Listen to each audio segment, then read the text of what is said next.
With Real Madrid playing for the title simultaneously, Quique Setien finally seemed to see the writing on the wall and switched things up with his lineup, though some of it was out of necessity.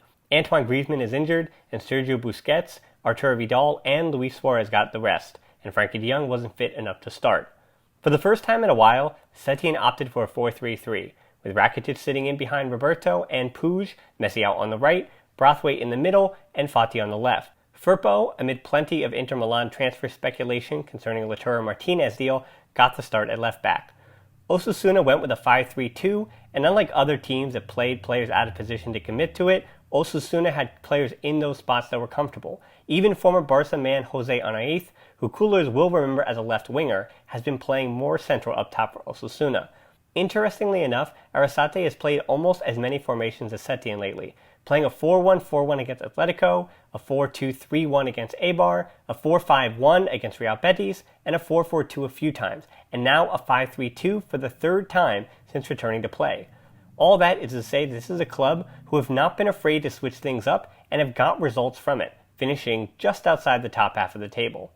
I have to warn you now, if you've been coming here for the tactical breakdowns, this one might disappoint. This match was about desire, effort, and an acceptance from the players what the bigger, bleaker picture is.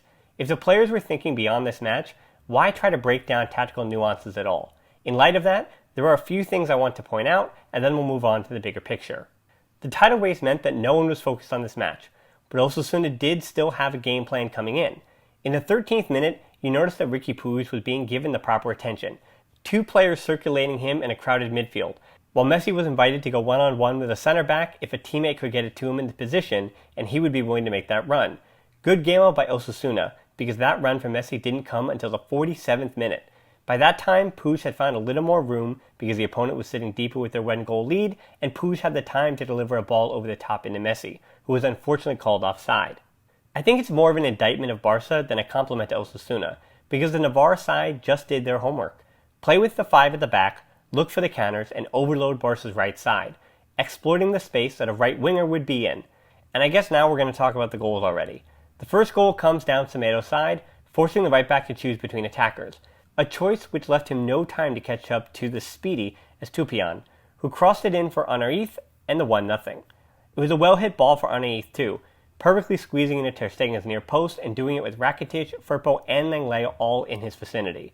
Piqué, meanwhile, was caught in no man's land and almost got a heel on it, but alas, it feels like every time Barca's old guard aren't up to a match, he's the one who really stands out with some stinkers. A shame too, because Piqué has had a solid season, but whenever Barca dropped points since the return, it coincided with a poor performance from the Catalan.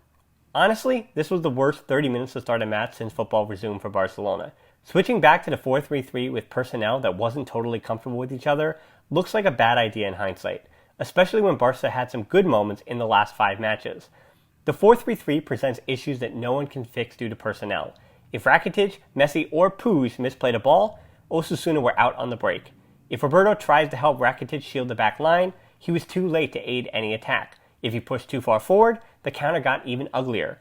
Add to that Osasuna's use of the flanks, which forced Roberto to cover too much ground, and he was neutralized both offensively and defensively as a midfielder. The 59th minute was when things started getting weird though. Suarez came on for an ineffective Braithwaite, and Vidal came on for Semedo, pushing Roberto back to right back. We always say that Vidal adds chaos, and he should be credited for doing that today. He and Suarez immediately clocked things up in the middle, and that wrinkle allowed Suarez to use one of his favorite party tricks to win a free kick. With his 4th attempt in the match, Messi gave coolers the only highlight of the match for Barcelona. The 95th minute was the winner for Osasuna, but again, little tactical breakdown is needed for this one. Barca are old and were desperate for the winner themselves, so Lenglet got stuck in a 2-on-1 situation after an awful mistake from Busquets, and there wasn't much he or the keeper could do when the fresh Roberto Torres put his boot behind a nicely squared ball on the counter. Busquets, Alba, and the returning de Jong all came on too, a reminder that both Setien and the players knew that this wasn't the must-win match. That had already happened. I don't want to talk about it, but I think what was happening elsewhere did affect the last 20 minutes of the match. In Madrid, Ramos tried to win the league with a layoff for Benzema, only to have that called off for encroachment, but the official rules stating that if encroachment leads to a goal, which they said was fair because Benzema's first finish was part of the sequence, then you get to retake it. And then everybody and their mothers got to say how Benzema was the best player in the Liga this season with his 2nd goal of the day. Benzema had his best season ever. Good for him. but you can't tell biased old me that Benzema was better than Messi this season just because Benzema was better than Benzema usually is and Messi was worse than Messi usually is. Obviously some news of Madrid must have reached the players, right? Because after that sequence, things did get kind of crazy. Aside from the last minute goal, there was also a VAR red card given to Gallego and Lenglet was quite bloodied. Barca tried a few things against the 10-man Osasuna, having their best build-up the entire match in the 89th minute, but the winner never came, and instead they were conquered themselves, like we already discussed. Let's end with Messi's post-match comments, because, oh boy. Messi said, "We've been an inconsistent, weak team that has been beaten in intensity and enthusiasm. It has been easy to score goals against us. We must be self-critical, starting with the players, but across the whole club. Madrid won all their games, but we are Barcelona, and we're obliged to win every game. We have to look at ourselves, not the opposition, and the performances in recent games have left a lot to be desired. The fans are angry with all that's gone on this season, and it's normal. We are also angry," he said. "It's normal that they feel like this, and that, after the defeats against Roma and Liverpool, they are losing patience because we're not giving them anything."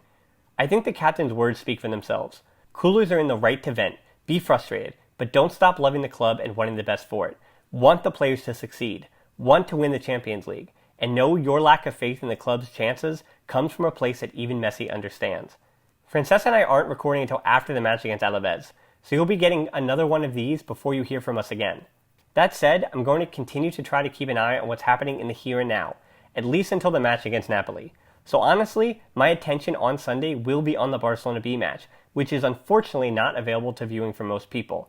The only real notes for the first team match is that hopefully De Jong will get a full run out to get some match fitness before Napoli, and a few players for Barcelona get their swan song in the colors, even if it's not exactly finalized who other than Artur is heading out.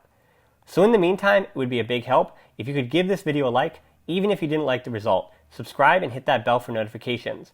I've been doing the match reviews lately, but I will be getting into some other topics again in the coming weeks. So look out for those, and as always, Forza Barça.